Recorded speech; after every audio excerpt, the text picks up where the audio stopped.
Hello students, welcome to the second part of extraction techniques. In last lecture, we discussed about the basic fundamentals and definitions of various terms used in extraction techniques of phytopharmaceuticals. In this lecture, we are going to learn about the traditional methods of extraction like percolation, decoction, digestion and maceration. But before looking that, we have to see the steps involved in the extraction of medicinal plants. The first and foremost step in the extraction process is size reduction. Why it is required? Now, if we use solvent for the solubilization of the active components of the drug, we must have to reduce the size of the particle because we cannot directly introduce the cut pieces of the plant material because it will not ensure the active solubilization process of the desired constituents. That's why your plant material must be reduced to a optimal particle size and uniform particle size to ensure the good extraction process. Now there is a question in our mind, what should be the ideal particle size for extraction? Now there is a thumb rule in phytochemistry. If you want to go for extraction process, then the particle size of your raw material or plant material must be between 60 to 80 mesh sieve size. There are always some exceptions in any of the method, like for extraction of piperine from black pepper, that is piper nigrum, the particle size of the raw material must be coarse particle size, because if we ground to a fine level, then it will also solubilize some of the undesired and unwanted material rather than piperine, so that those particles or those compounds will be interference in extraction of piperine. So there are always exceptions, but the general rule is that the particle size for extraction must be 60 to 80 mesh sieve size. The second step involved is actual extraction process, where solvents are introduced with the particles of the raw material and the solvent will get contact time to solubilize the desired soluble compounds from the plant material.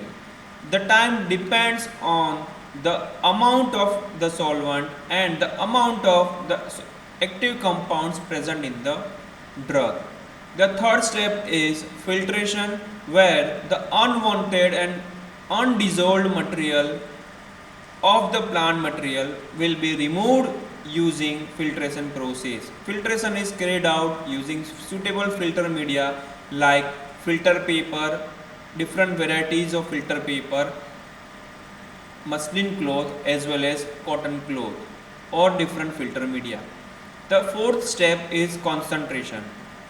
What we get after filtration is known as filtrate, and it is generally liquid in state, but those liquid will have solvent part as well, and solvent is generally not required in case of the extract. That's why we have to remove solvent from the concentrate or the filtrate, and that process is known as concentration. We can remove the solvent by means of evaporation in open air, as well as we can use the rotary vacuum evaporator, a specific instrument for the purpose. It will ensure removal of solvent up to the end level, and we will get the dried residue or the dried extract after the process. And the last step is drying. The residue which we get after concentration will not always be the dried residue. There are always some amount of the residual solvents remaining in the extract, and that's why we have to go for the drying of the extract. It can be dried in by any of the drying process like hot air oven or in an open air. Now let us look at the extraction methods. There are n number of extraction methods available in phytopharmacognosy. starting from maceration, then infusion, then percolation, digestion, decoction, Soxhlet hot continuous extraction, counter current extraction, microwave assisted extraction, ultrasound extraction, and supercritical fluid extraction. The left side methods, starting from maceration to decoction, are generally traditional methods, whereas Soxhlet up to supercritical fluid chromatography or fluid extraction method is the advanced or instrumental methods of extraction. Now we will start one by one from maceration. Okay, there are some other techniques for extraction of volatile oils from aromatic plants or medicinal plants, and these are distillation, solvent extraction, mechanical expression like cold pressing and Equilibreus method, cold fat extraction or enfleurage method, and some other modern methods. We'll start with maceration first. So maceration is the process where the whole or coarsely powdered drug is placed in a stoppered container with the suitable solvent, and the whole assembly is allowed to stand at room temperature for at least 3 days period with frequent agitation or frequent shaking until the soluble matter is dissolved. So it is nothing but it is the keeping your material with the solvent for 3 days without heating at room temperature, and this method is best suitable for thermolabile drugs. You might have seen this type of maceration in many cases in your kitchen also, where your mom or your dad soaks like almond overnight in the water, and then that water is also used as well as the almond we can eat. So this is maceration where the active compounds are solubilized in generally used solvent is water at room temperature without heating. Types of maceration is simple, double or triple depending on the amount of constituent required. Simple maceration means dipping tea bag into a cup of water, where we can solubilize the tannins in the water. The tea powder will not leach out, but the only active compounds or the tannins will leach out from the tea bag.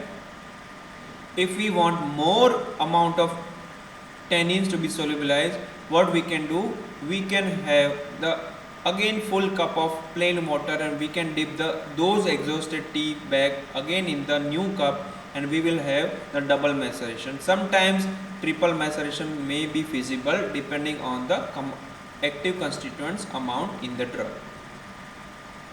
Now digestion is nothing, it is a form of maceration only in which the gentle heat is also given during the extraction process, and it is used when moderately elevated temperature is not objectionable and your compounds may be stable at that temperature.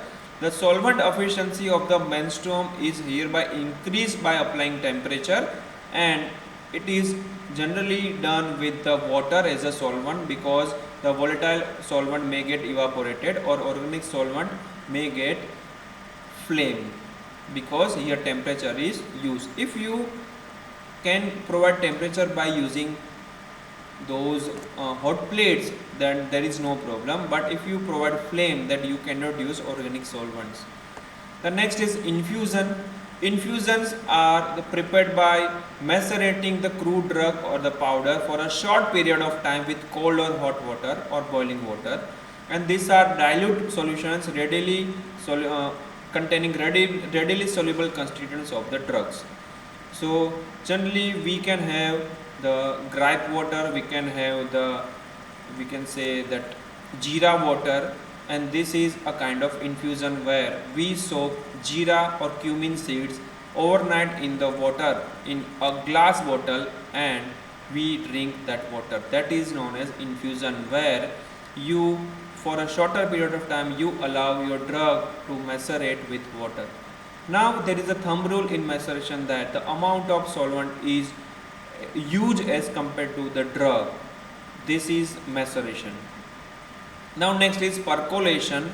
Percolation is has the meaning per means through and collare means to strain. So anything which is strained through a bed of powder or through some powder, that is known as percolation. It is a continuous process which is having downward movement, so that this is the figure indicating the percolator, a specific instrument called percolator, where you can say that filter paper is placed between the solvent and the drug powder. At the bottom of the percolator there is a glass wool or cotton is placed, so that your drug will not remove out from the percolator. Then drug is placed, there is a filter paper on the top of the drug, and then your menstruum or you can say solvent is placed on the top of the drug, and it is allowed to remain as it is for certain specified period of time, so that your menstruum will pass through the drug particles or drug bed, and then it will get concentrated at the bottom of the percolator. After the specified period, you have to open the cork of the percolator from the bottom, and you will get the filtered solvent with active constituent solubilized, and this process is known as percolation. Percolation is the process by which different fluid extracts and tinctures are made, and it is a short process where you cannot go for a day or beyond a day, where you can allow your drug particle to interact with the solvent for certain period of time only, say for example 3 hours to 24 hours only. Percolator is available in many of the material of construction, like it can be of glass, it can be of metal also. Types of percolation: simple percolation, modified percolation, and reserved percolation. Simple percolation is means there is you can remove the drug as well as you can remove the solvent periodically. Modified percolation is where you can introduce your solvent of batch wise, and reserved percolation means you can introduce your drug. There is a drug reserved for the percolation purpose, you have to change the solvent accordingly. So this is 3 types of percolation. Next is decoction. So in this process the crude drug is boiled with the specified volume of water or a solvent for a definite time, then it is cooled and it is filtered. So what we make generally kada is nothing but it is decoction.